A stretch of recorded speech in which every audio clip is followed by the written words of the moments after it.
অনেক দিনের সাধনা জল্পনা কল্পনা আপনার মোহরে নবুয়তে আমার ঠোঁটটা আমি লাগাবো,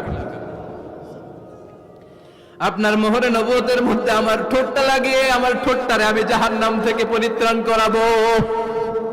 এজন্য প্ল্যান প্রোগ্রাম করে এতক্ষণ আপনার জামাটা খুলতে বলেছি। আপনার উপরে আমার কোনো হক নাই। আমার আব্বা মা, আমার সম্পদ, আমার জীবন আপনার জন্য কোরবান গো নবী। বান্দার কোনো হক আল্লাহ কোনোদিন ছেড়ে দেয় না। আল্লাহর হক আল্লাহ মাফ করে, বান্দার হকের মাফ নাই। যদিও আমি নবী, আমার উপর যদি কোনো হক থাকে বলো, আমি দিয়ে দেব। কোন সাহাবী দাঁড়ায় না, এক সাহাবী দাঁড়িয়ে বলল, নবী যুদ্ধের ময়দানে চাবুক চালানোর সময়, লাঠি চালানোর সময় এক কাফেরকে মারতে যে আপনার লাঠির বাড়ি আমার পিঠের মধ্যে পড়েছে। আপনি যেহেতু এই কেসাসটা আদায় করতে চান, আপনার পিঠে আমি লাঠির বাড়ি মেরে এটারে শোধবোধ করে দিতে চাই। সাইয়েদনা ওমরে ফারুক হাতের জামা এরকম পড়তে শুরু করছে, আয় এদিকে আয়, তোরে শোধবোধ করাই। বিশ্বনবী বললেন, ওমর রাখো, এটা বান্দার হক, মিটাতে দাও। বিশ্বনবী বললেন, আসো তুমি এসে আমার পিঠে লাঠি দিয়ে চাবুক দিয়ে বাড়ি মারো। সাহাবী বলে, ও নবী, তখন দুর্ভিক্ষের সময়ের যুদ্ধ ছিল, আমাদের গায়ে জামা ছিল না। যখন আপনি আমার চাবুকটা পিঠের মধ্যে মেরেছেন, আমার পিঠে তখন জামা ছিল না। আপনি যদি যথা নিয়মে কেসাসটা আদায় করতে চান, আপনার জামাটা খুলেন, খালি পিঠের মধ্যে বাড়িটা মারিস। এবার আর ওমরে ফারুককে ধরে কে? এদিকে আয়, তোরে দেখাইতেছে। বিশ্বনবী বললেন, ওমর থামো, মারতে দাও। বিশ্বনবী উনার জুব্বাটা উপরের দিকে উঠালেন, পিঠের মধ্যে বাড়ি দেওয়ার জন্য ওই সাহাবীকে ডাকলেন। ওই সাহাবী বিশ্বনবীকে পিছন দিক থেকে জড়িয়ে ধরে ওই মোহরে নবুয়তের মধ্যে চুমু দিয়ে ফেলেছে।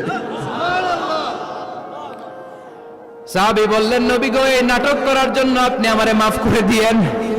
আপনি বিশ্বনবী, উদম গায়ে আপনারে দেখা যায় না, খালি গায়ে আপনারে দেখা যায় না। শুনেছি আপনার পিঠের মধ্যে মোহরে নবুয়ত আছে। অনেক দিনের সাধনা জল্পনা কল্পনা, আপনার মোহরে নবুয়তে আমার ঠোঁটটা আমি লাগাবো, আপনার মোহরে নবুয়তের মধ্যে আমার ঠোঁটটা লাগিয়ে আমার ঠোঁটটারে আমি জাহান্নাম থেকে পরিত্রাণ করাবো। এজন্য প্ল্যান প্রোগ্রাম করে এতক্ষণ আপনার জামাটা খুলতে বলেছি। আপনার উপরে আমার কোনো হক নাই। আমার আব্বা মা, আমার সম্পদ, আমার জীবন আপনার জন্য কোরবান গো নবী। বিশ্বনবীর পিঠে বাম দিকে খাতামুন নবুওয়া ছিল, মাহরে নবুওয়া। কোন বর্ণনা এসেছে উনি এই মাহরে নবুওয়া দিয়ে পিছন দিকে দেখতেন। বিশ্বনবী যখন নামাজ পড়তেন উনি বলতেন, ইস্তাকিমু ওয়া আতাদিলু ইয়ারহামুকুমুল্লাহ, কাতার সোজা করো, ফাঁকা জায়গা বন্ধ করে দাও। কারণ আমি সামনে যেমনি দেখি, পেছনেও তেমনি দেখি। অনেকে বলেন বিশ্বনবী পেছনে দেখতেন এই মাহরে নবুয়তের জায়গাটা দিয়ে। এটা ছিল বিশ্বনবীর behind CC camera, behind close circuit camera. আল্লাহু আকবার। বিশ্বনবী ছাড়া কোন নবীর পিঠে এরকম মাহরে নবুয়া ছিল নাকি? কথা বলেন। এজন্য ওই নবীরে গালি দিলে সহ্য হয়? কথা বলেন, সহ্য হয়? আবিয়াদুল ইবিতাইন, বগল ছিল শুভ্র সাদা। আমাদের বগল কি সাদা? দুর্গন্ধ, কুৎসিত, কালো, তাই না? বিশ্বনবীরটা কালো? কথা কোন? শুভ্র সাদা। আমরা দোয়া করি এভাবে। বিশ্বনবী মাঝে মাঝে দোয়া করতে করতে বৃষ্টির জন্য যখন দোয়া চাইতেন, আরাফার ময়দানে যখন দোয়া চাইতেন, দোয়া করতে করতে হাতটারে উপরের দিকে করতেন। সবাই এরকম হাত তোলেন, সবাই হাত তোলে। বিশ্বনবী মাঝে মাঝে আবেগের চোটে এইখান থেকে হাতটা এই জায়গায় নিয়ে যেতেন। সুবহানাল্লাহ। বিশ্বনবী যখন হাত আবেগের চোটে উপরের দিকে উঠাতেন, বিশ্বনবীর বগল দেখা যেত। সাহাবারা বলতেন, হাত্তা ইউরা বায়াদু ইবিতাইহি, এই সুযোগে আমরা দেখতাম ওনার বগলটা ধবধবে সাদা, কোনো দাগ ছিল না। মুস্তাওয়াল জাবিন, প্রশস্ত ললাট ছিল। আসাম্মুল আনফ, খাড়া নাক ছিল। বিশ্বনবীর নাক কিন্তু বোচা ছিল না। বিশ্বনবীর নাক এই চাকমা স্টাইলে নাক ছিল না, খাড়া ছিল, খাড়া নাক ছিল। সুবহানাল্লাহ পড়ো। মুফাল্লিজুল আসনান, দাঁতগুলো ছিল পরিপাটি। বিশ্বনবীর দাঁতের দিকে তাকালে, বিশ্বনবীর হাসির দিকে তাকালে মনে হতো হাসিতে যেন মুক্তা ঝরে। বিশ্বনবী দেখতে কেমন ছিল আন্দাজ পাচ্ছেন না মোটামুটি? এই চমৎকার দেহটা নিয়ে যখন আয়নার সামনে দাঁড়াতেন, বিশ্বনবী জোস জোস পোজ দিতেন না। এখনকার ছেলেপেলেরা বলে আয়নার সামনে দাঁড়াইয়া দেই জোস জোস পোজ। আছে না নাই? বিশ্বনবী জোস জোস পোজ দিতেন না? বিশ্বনবী আয়নার সামনে দাঁড়িয়ে বলতেন, আল্লাহুম্মা হাসসানতা খালকি ফাহসিন খুলুকি। ও আল্লাহ, আমার চেহারাটা যেমনি আপনি সুন্দর বানিয়েছেন, আমার হৃদয়টারেও সুন্দর করে দেন। What a attitude, what an attitude! কি অ্যাটিটিউড ছিল উনার! আমরা আয়নার সামনে সেজে পড়ে দাঁড়ালে চুলকে সাইজ করি, পাং করি, স্টাইল করে, ডিজাইন করি। বিশ্বনবী সুন্দর চেহারাটা নিয়ে যখন আয়নার সামনে দাঁড়াতেন, বলতেন, আল্লাহ, আমার চেহারাটা যেমনি সাদা, হৃদয়টারও সাদা করে দেন। কিছু মানুষ আছে চেহারা সাদা, হৃদয় কালো, আছে না নাই? কিছু মানুষ আছে চেহারাটা কুচকুচে কালো, অন্তরটা সাদা, এমন মানুষও আছে না নাই? বিশ্বনবীর ভেতরও সাদা, বাহিরও সাদা। সুবহানাল্লাহ। আর এই সুন্দর সাদা দেহ নিয়ে আয়নায় দাঁড়িয়ে পড়তেন, আল্লাহ, চেহারা যেমনি সুন্দর, চরিত্রটাও সুন্দর করে দেয়। এজন্য আয়নার সামনে দাঁড়িয়ে এই দোয়ার দরকার, আছে না নাই? এর মানে, আল্লাহ, আমার চেহারাটা করেছো সুন্দর, আমার আচরণ, আমার চরিত্রটাও সুন্দর করে দাও। চিৎকার করে পড়েন আমিন। তাহলে বিশ্বনবীর ব্যাপারে 3টা কথা আমরা শুনবো বলেছিলাম, প্রথমটা শুনে ফেলেছি। মানে উনি দেখতে কেমন ছিল, উনি দেখতে কেমন ছিল, এর মধ্যে আমাদের আমলের কিছু নাই, শুধু বর্ণনা করা আর শোনা আর বিশ্বনবীকে ভালোবাসা, ঠিক কিনা? কারণ উনার না খাড়া, আমার তো খাড়া নাও হইতে পারে। উনি সুন্দর, আমি তো শ্যামলা হইতে পারি, কারণ এটা আল্লাহর দেয়া পরীক্ষা, ঠিক কিনা? দ্বিতীয় পয়েন্ট থেকে আমাদের আমল শুরু। দ্বিতীয় পয়েন্ট ছিল বিশ্বনবীর আচরণগত বৈশিষ্ট্য। আমার নবীর বিহেভিয়ার কেমন ছিল, কন্ডাক্ট সিস্টেম কেমন ছিল, ম্যানার কেমন ছিল, মানুষের সাথে কমিউনিকেশনটা কেমন ছিল, ব্যবহারিক জীবনটা কেমন ছিল, এগুলো আমল করার দরকার, আছে না নাই? রহমানের বান্দারাও বিনয়ের সাথে রাস্তা দিয়ে হাঁটে, ঠিক কিনা? وعباد الرحمن الذين يمشون على الأرض هونا وإذا خاطبهم الجاهلون قالوا سلاما। রহমানের বান্দারা যখন রাস্তা দিয়ে হাঁটে, বিনয়ের সাথে হাঁটে, তারা অহংকার প্রদর্শন করে না, মানুষের সাথে বিনয়ের সাথে রাস্তা দিয়ে হাঁটে। এজন্য রাস্তা দিয়ে যখন হাঁটবো, বিনয়ের সাথে হাঁটবো। রাজি আছেন তো? নাকি অহংকার প্রদর্শন করে হাঁটবেন? বিশেষ করে যুবকেরা, 3-4 জন যুবক একসাথে হলে রাস্তায় ওদের আর কারো হুঁশ জ্ঞান থাকে না, পুরো দুনিয়াটাই মনে হয় দুনিয়াটাই আমার, আছে না নাই? না, মুরব্বীকেও সম্মান করবা, মহিলাদেরকে সম্মান করবা, তোমার জায়গায় তুমি হাঁটবা, ভদ্রভাবে হাঁটবা। ভদ্রভাবে হাঁটার দরকার, আছে না নাই? উনি মুরব্বী, একদিন উনিও তোমার মতো যুবক ছিল, ঠিক কিনা? এই যে আমার কালো দাড়ি, আজীবন কালো থাকবে? কথা বলেন। উনার সাদা দাড়ি, ছোটবেলায় মনে সাদা দাড়ি নিয়ে আসছিল না? হ্যাঁ, উনিও একদিন তাগড়া যুবক ছিল, উনিও কোম্পানিগঞ্জ বাজারে দাঁড়ালে লোকজন তাকিয়ে থাকতো, ঠিক কিনা? তার মানে রং ধরা যৌবন জং ধরে শেষ। যৌবন সব সময় থাকে না, সার্টেন একটা পিরিয়ডের জন্য আল্লাহ দিয়েছে। এজন্য যুবক ভাইরা, তোমাদের রক্ত গরম, তোমাদেরকে বিনয়ী হতে হবে বেশি, ঠিক কিনা? রাজি আছো তো সবাই?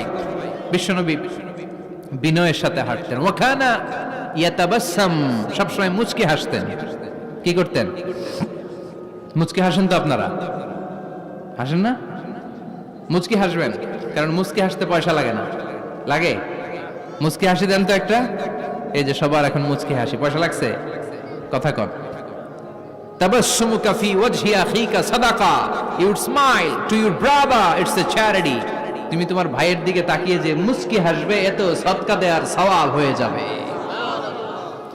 বিশ্বনবী সব সময় মুচকি হাসতেন। হাসি 3 ধরনের, তাবাসসুম, দিহক, কাহকাহা। কাহকাহা মানে অট্ট হাসি, আলিফ লাইলার দত্তরা যেমন হাসি দেয়, ওই হাসি। এটা নামাজের মধ্যে কেউ দিলে নামাজও শেষ, ওযুও। আর দিহক, হালকা আওয়াজে হাসি, সামান্য দাঁত দেখা যায় মাঝে মাঝে। বিশ্বনবী মজা করে এরকম হাসি দিতেন, কিন্তু সব সময় বিশ্বনবীর ঠোঁটের মধ্যে মুচকি হাসি লেগেই থাকতো। তাহলে আমরা বিনয়ের সাথে হাঁটবো, নাম্বার 1। নাম্বার 2, সবসময় মুচকি হাসবো। রাজি আছেন? ঘরে যেই স্ত্রীকে একটা মুচকি হাসি দিবেন, আজকে রাতেই দিবেন, যেই একটা মুচকি হাসি।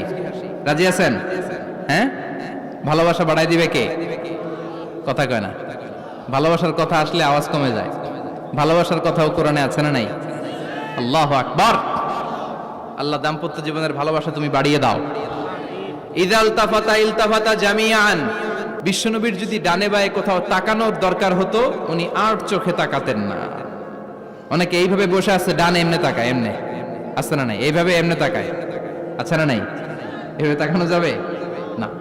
বিশ্বনবী ডানে তাকানোর দরকার হলে ইলতাফাতা জামিআন, অ্যাবাউট টার্ন, ঘুরে যেতেন, ঘুরে এইভাবে তাকাতেন। আবার বায়ে তাকানোর দরকার হলে বুকটা নিয়ে, শরীরটা নিয়ে ঘুরে যেতেন, এইভাবে তাকাতেন। সুবহানাল্লাহ পড়বেন না? আর চোখে তাকানো কি ভালো স্বভাব? বিশ্বনবী ইদাল তাফাতা ইলতাফাতা জামিআন, যেদিকে তাকাবেন ওদিকে ফুললি মনোনিবেশ করতেন, তারপরে তাকাতেন। সুবহানাল্লাহ পড়েন। ওয়া কানা মুস্তাহিয়ান, লাজুক ছিলেন, বেশ লাজুক। এখন সমাজে লাজুকতা নাই, লাজ শরম আমরা হারাতে বসেছি, ঠিক কি না? বিশ্বনবী আসাদ্দু হায়াআন মিনাল আযরা ফি খিদরিহা, যেই মেয়েদের বিয়ে হয় নাই, এমন ভার্জিন নারী, কুমারী নারী যারা পর্দার ভেতরে অনেক লাজুক হয়ে বসে থাকে, বিশ্বনবী পর্দার আড়ালে ওই কুমারী নারীদের চাইতেও বেশি লাজুক ছিলেন।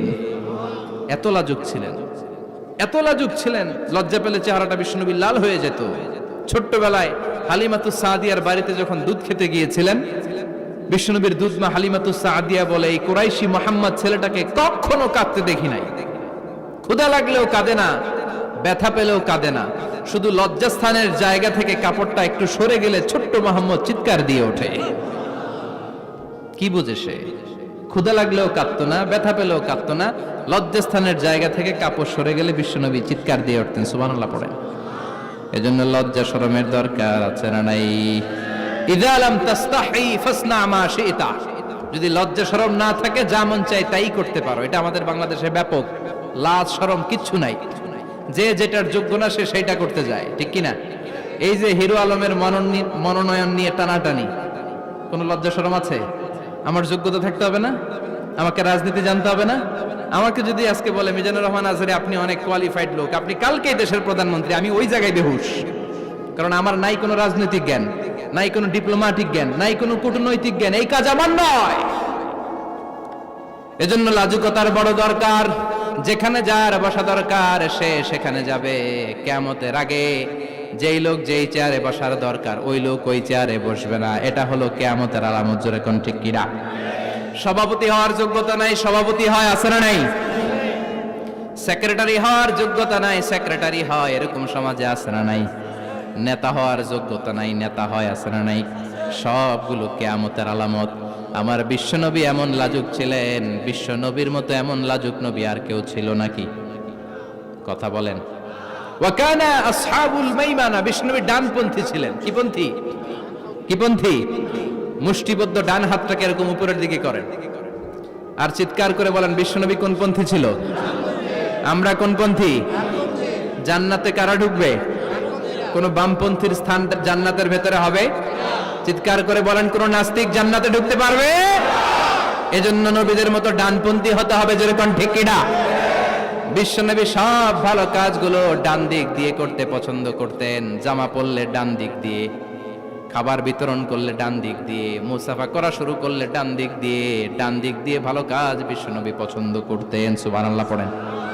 আসহাবুল মাইমানা, বিশ্বনবী মেহমানদারি করতে পছন্দ করতেন। আমরা করি তো?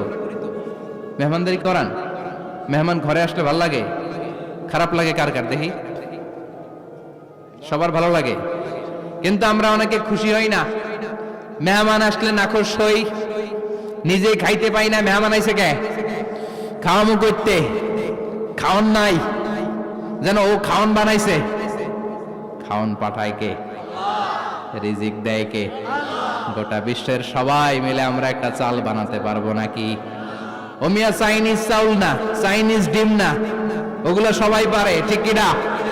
আল্লাহর বানানো ন্যাচারাল চাল, গাছের মধ্যে হওয়া যেই চাল, ধান আল্লাহ তৈরি করেছে, এরকম ধান, এরকম একটা পেয়ারা, এরকম ছোট্ট একটা কমলার টুকরা গোটা বিশ্বের সবাই মিলে বানাতে পারে নাকি? এজন্য রিজিকের মালিক কে? মেহমান আপনার রিজিকে ভাগ বসাতে আসে না, সে তো তার রিজিক নিয়ে আসে। সে আরো এসে আপনার রিজিকে বরকত ঢুকিয়ে দিয়ে যায়। চিল্লা এখন ঠিক কিনা? কারণ আমরা বরকতে বিশ্বাসী। বরকত বিশ্বাস করেন? 5 লাখ টাকা মাসে কামায়, ডাইন হাতে বা হাতে, আছে না নাই? হালাল হারাম ইচ্ছা মতো কামায়, মাস শেষে কিচ্ছু থাকে না, এরকম ডাকাইত আছে না নাই?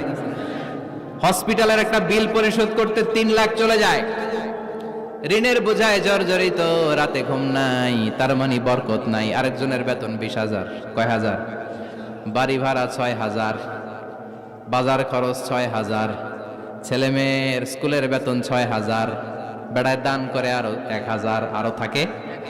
সুবহানাল্লাহ পড়েন। দিস ইজ কল্ড বারাকা। 20,000-এর বেতনের ভেতরে বারাকা ছিল। 5 লক্ষ ইনকাম, 1 টাকাও নাই, ঠিক কি না? এজন্য কোটি টাকার মালিক দেখলে মনে করবেন না অনেক সুখ। এই দুনিয়ার জীবনটা ধোঁকা, মোহাচ্ছন্ন হয়ে আছি আমরা। এটা ধোঁকা, এটা মরিচিকা, এটা চাকচিক্যময় একটা জায়গা। মৃত্যুর পর মনে হবে একটা দুঃস্বপ্ন ঘটেছিল আমার। বিশাল এক জগৎ পড়ে আছে সামনে। দুনিয়াটাই ধোঁকা, দুনিয়াটাই মোহের জায়গা। আমরা সবাই মোহাচ্ছন্ন হয়ে আছি। দুনিয়ার উদাহরণ হলো 3টা লাশ আর 4টা স্বর্ণের টুকরার সমান। 3 জন যুবক কাজের জন্য বেরিয়েছে, পথিমধ্যে 4টা স্বর্ণের টুকরা পেয়েছে। যুবক কয়টা? স্বর্ণ পাইছে কয়টা? মহা খুশি, খুশিতে বাকবাকুম। 4টা স্বর্ণের বড় বড় টুকরা পেয়েছে। আমরা আজীবন খেলে বসে খেয়ে যেতে পারবো, কিচ্ছু লাগবে না আমাদের। 3 বন্ধু বলে ভাগ করি, আরেকজন বলে ক্ষুধা লাগছে। একজন যা বাজার থেকে রুটি কিনে নিয়ে আয়, খাওয়ার পরে ভাগ করবো। একজন রুটি কিনতে গেল, শয়তান 2টারে বুঝায়, ওইটারে মারতে পারলে ভাগ বটোয়ারা সহজ হবে। তোরা 2 জন স্বর্ণ 4টা, তুই নিবি 2টা, ও নিবে 2টা। হিসাব সহজ না? 2 বন্ধু প্ল্যান করছে, ওইটারে মাইরা তুই 2টা, আমি 2টা। যেটা রুটি আনতে গেছে প্ল্যান করেছে, রুটির মধ্যে বিষ মিশায় নেই।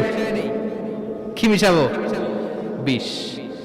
তাহলে বিষ খাওয়া আর রুটি খেয়ে ওই 2টা সে সব পাবে, আমি পাবো। ভাগাভাগির কিছু নাই, সব যাবে আমার কাছে।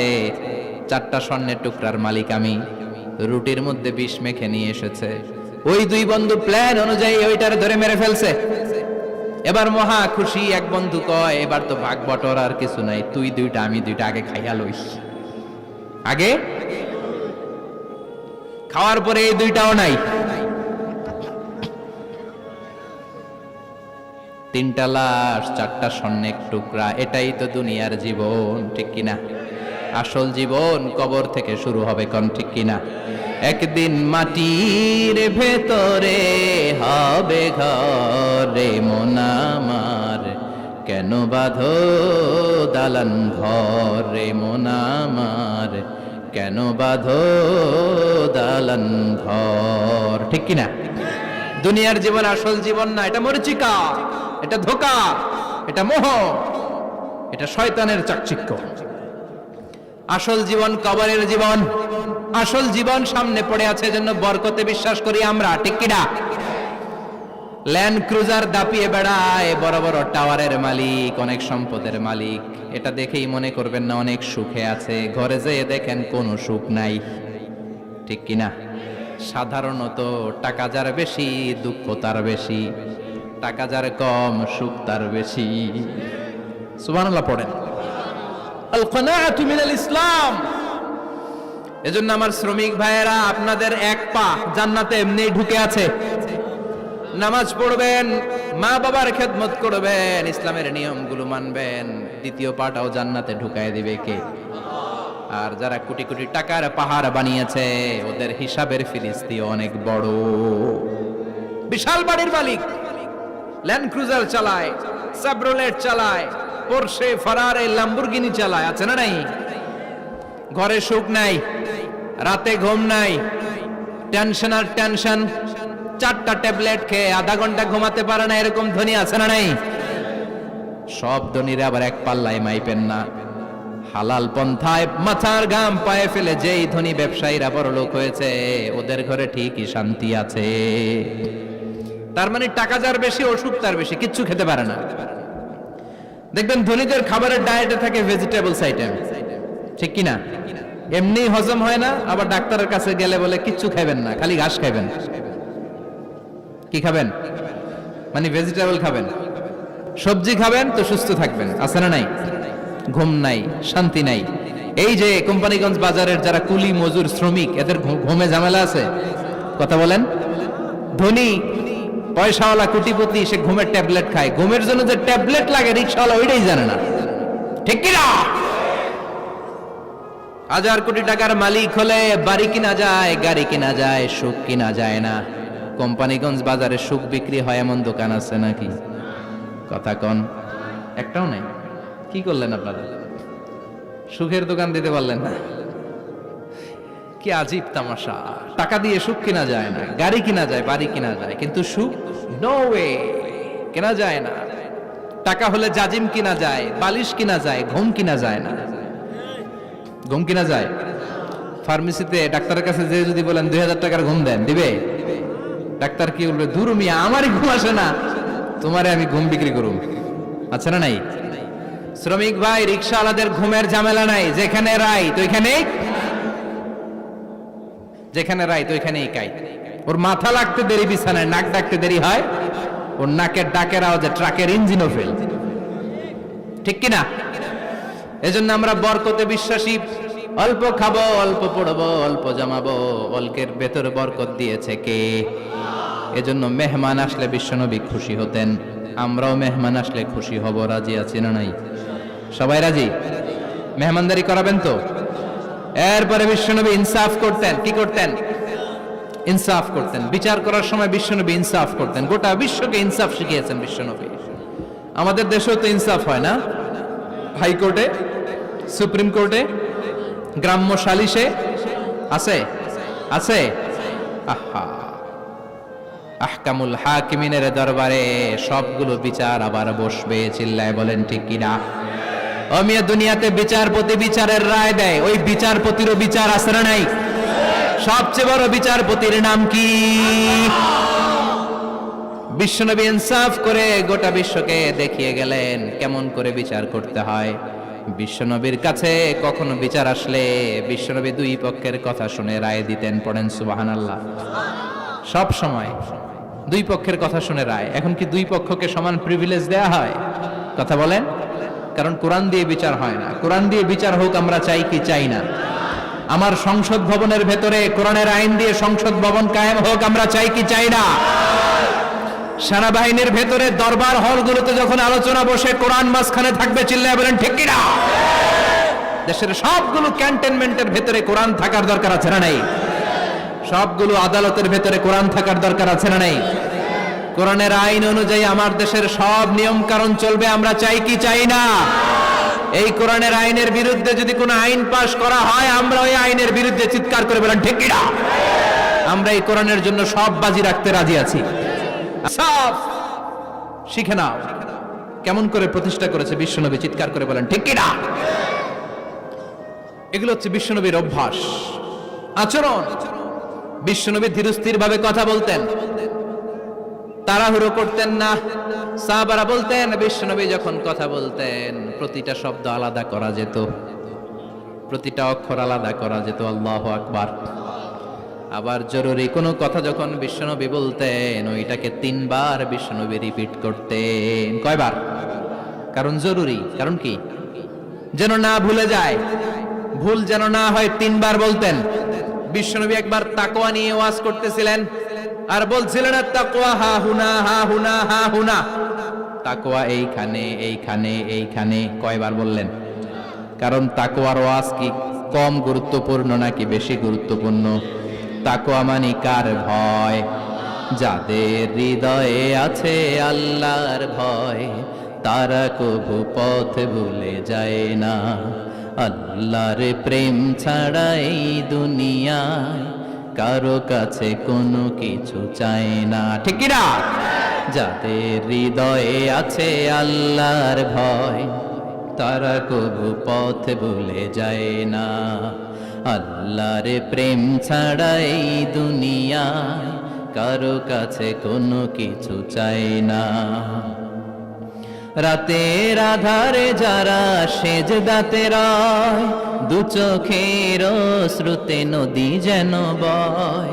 রাতের আধারে যারা সেজদাতে রয় দু চোখের শ্রুতে নদী যেন বয়।